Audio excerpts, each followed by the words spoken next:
Si on me demandait qu'est-ce que je retiens de la fête de l'Ascension, je vous dirais ceci.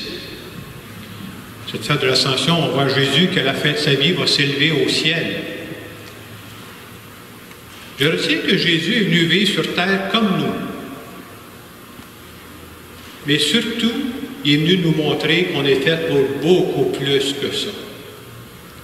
Autrement dit, nous sommes faits pour décoller du sol. Nous sommes faits pour nous élever. Nous sommes faits pour nous dépasser. Il y a à l'intérieur de nous, quand on n'étouffe pas ça, là, un grand désir de réaliser des rêves fous que Dieu a déposés dans notre cœur. Une autre façon de le dire, c'est qu'on l'oublie parfois parce qu'on voit le côté humain, mais nous sommes des êtres spirituels avec des grandes aspirations. Et notre vie perd complètement de son sens quand on se contente d'une petite vie terre à terre. Pour moi, c'est ça le message principal que je retiens de la fête de l'Ascension.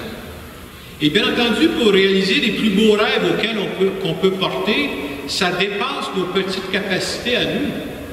Mais j'aime ça dans cet évangile de l'association, pas l'association, mais l'Ascension, où on nous dit que Jésus était présent autrement dans le monde. Parce que dans l'Évangile, on dit à la fin que Jésus s'est élevé au ciel.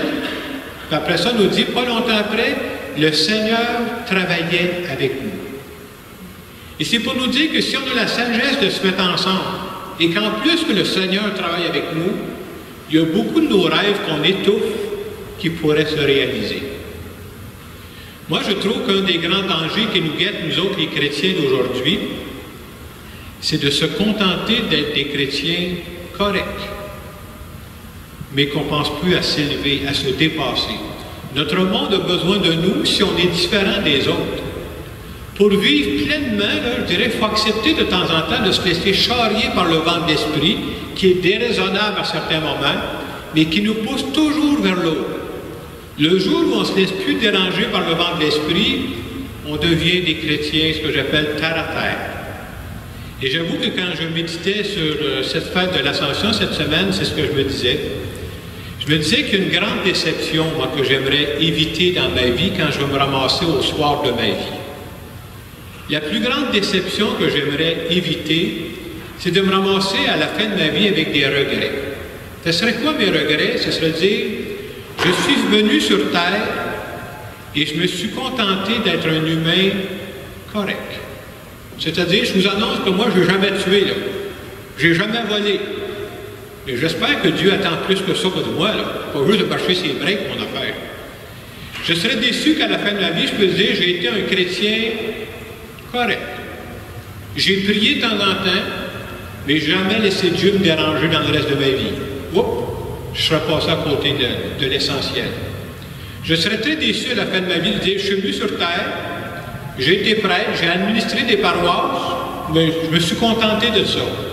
Alors que je suis sûr que Dieu attend beaucoup plus que ça. Dieu voudrait que je m'élève. Dieu voudrait que je sois capable de me surpasser avec lui. Et si c'est vrai que Dieu travaille avec nous, c'est là où ça devient possible. Pour moi, c'est ça le beau message que je veux retenir. Vous savez, pendant des années dans la vie nous forme. Depuis qu'on est sur la planète, là, la vie nous forme à travers les expériences qu'on a faites. On a développé de l'expérience. Et je me dis, bien, je n'ai pas fait tout ça pour ça. J'aime à penser, puis il y a beaucoup de figures de la Bible qui nous montrent ça. Avoir de l'espérance en cette fête de l'Ascension, c'est de croire que la suite de ma vie, là, ce qui s'en vient, là, je dis ça pour chacun d'entre nous, ça pourrait devenir la plus belle partie de notre vie que Dieu voudrait vivre avec nous. Et des fois, nous autres, on est portés à dire, ben non, la plus belle partie de ma vie, c'est quand j'étais en plein d'énergie, puis au début de mon... Mais dans la Bible, c'est pas comme ça que ça marche du tout. Alors, voilà, Abraham, à quel âge a commencé? Ça, c'est son histoire. Hein? Vous savez, on ne marquera pas tellement les gens par nos actions que par nos attitudes. Dans la suite de notre vie, si on fait confiance que Dieu nous accompagne, on pourrait être surpris de voir que c'est dans cette période-là qu'on va marquer le plus les gens qui sont autour de nous. Et ça, pour moi, c'est une belle espérance. De dire à Dieu, je te fais confiance. Je suis prêt à être déraisonnable avec toi et avec d'autres, parce que j'y crois vraiment que tu travailles avec nous, que Dieu agit avec nous présentement. C'est ça notre foi. Si on est tout seul, restons ordinaires, il n'y a pas de problème, restons terre à terre. On n'a pas besoin de lui. Terre à terre, on est capable de faire ça tout seul. Mais les grands rêves, c'est avec Dieu qu'on réalise ça. Pour passer mon message, pour pas que ce soit trop sérieux non plus, j'ai pensé vous conter une petite parabole moderne qui veut illustrer le message que je viens de vous transmettre. Alors, la parabole moderne, elle va comme ceci. C'est l'histoire d'un monsieur qui marchait dans un champ. On est dans la période où il commence à faire beau. Et pendant qu'il marchait dans un champ, il est arrivé, il a rencontré un nid d'aigle qui était abandonné. Et dans ce nid d'aigle-là, il y avait un œuf. Alors, le monsieur, il a récupéré cet œuf-là, puis il connaissait un fermier. Il dit, je vais l'amener au fermier, puis il donnera ça à ses poules. Il y a un poulailler, lui, là. Alors, il est allé porter ça au fermier, puis le fermier a pris l'œuf, puis il l'a mis avec les autres œufs de la poule, puis il l'a fait couver. Et quand l'œuf a fait le couver, qui est arrivé à l'éclosion, la poule s'est bien rendue compte que c'était pas juste une poule comme les autres. C'était un petit aiglon, ça, cette affaire-là. Et vous savez ce que la poule a dit? Je vais l'élever comme une poule, puis il ne se rendra jamais compte qu'il est juste une poule. Alors, l'histoire nous dit qu'il a grandi, il s'est élevé, puis à un moment donné, il était dans le poulailler, puis un bon matin, il y a un aigle qui est passé au-dessus du poulailler. Alors, quand le petit aiglon il a vu l'aigle, il dit « Aïe, aïe, c'est ça que je veux faire, moi, là. Hey, je ne suis pas fait, moi, pour me contenter de me poulailler, là. C'est pas ma vie, moi. J'ai le goût de voler, j'ai le goût d'aller plus loin, j'ai le goût de faire plus que ça. J'ai le goût de réaliser de grandes choses. » Puis il disait ça à voix haute dans le poulailler. Vous savez ce que les autres poules ont dit? Prends-toi pas pour un autre, poule. T'es lié avec une poule, puis tu vas être une poule comme nous autres. Fin de l'histoire. Quelques instants, quelques jours plus tard, le fermier, lui, savait que c'était un petit aiglon. Alors, il l'a pris dans ses mains, puis il a dit, regarde, toi, tu es capable de voler. Vole! Le petit aiglon, là, il n'a même pas ouvert ses ailes, il est tombé à terre, tout le monde est parti à rire dans le poulailler. Vous savez pourquoi? Parce qu'à force de se faire dire qu'on est exactement comme tous les autres, il avait fini par le croire. Il croyait qu'il était une poule comme toutes les autres. Et finalement, un peu plus tard, le fermier, ce qu'il a fait, il a pris le petit aiglon, il est monté sur le toit de la grange.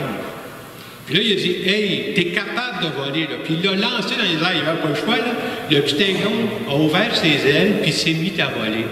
Il est passé au-dessus du poulailler, il les a tous salués, puis il est parti en hauteur au-dessus des montagnes. Fin de ma parabole. Quelle est la morale de cette histoire que j'aimerais que vous reteniez? J'aimerais que vous reteniez qu'on n'est pas des poules. Qu'est-ce que je veux dire par là? Nous autres, les humains, là, on n'est pas faits juste pour travailler, manger, dormir, puis se divertir. On est faits pour le grand air. On est faits pour avoir des beaux rêves, des aspirations. On n'est pas juste des humains, on est des enfants de Dieu. Et Dieu veut réaliser avec nous des choses très grandes. Et ce qu'on vit présentement, là, ce n'est que j'appellerais ça on est en décollage pour partir vers l'infini, parce que nous autres, notre vie ne s'arrêtera pas avec notre mort. Là. Alors, tout ce qu'on vit présentement, c'est ça qui va nous amener beaucoup plus loin. Si je revenais à nous, je dirais, est-ce que chacun de nous a à se poser la question, est-ce que je crois vraiment que la suite de ma vie, voilà, ça pourrait devenir la plus belle partie de ma vie que Dieu veut bâtir avec moi? Et je disais tantôt, nous autres, on est portés à dire, non, là, j'ai moins d'énergie que j'en avais. Mais cette plus belle partie, si elle est là, ça ne viendra pas de nous, ça va venir de lui. Est-ce que mon cœur est ouvert à cette possibilité-là, qu'il arrive quelque chose de beau et de grand?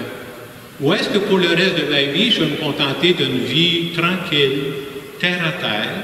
Ah, je vais vivre, mais je ne réaliserai jamais les rêves que Dieu a déposés dans mon cœur.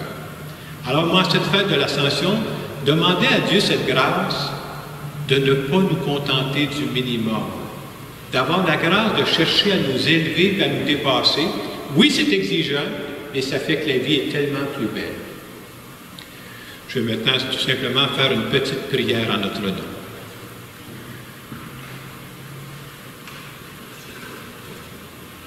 Seigneur Jésus, en cette fête de l'Ascension, j'aimerais te dire merci parce que, comme on le disait dans l'Évangile, je crois profondément que tu travailles avec moi. Je crois profondément que tu veux te servir de la suite de ma vie pour réaliser des choses auxquelles je n'avais même pas pensé encore depuis toutes ces années. Et je vais te dire merci pour ces beaux désirs que tu mets dans chacun de nos cœurs.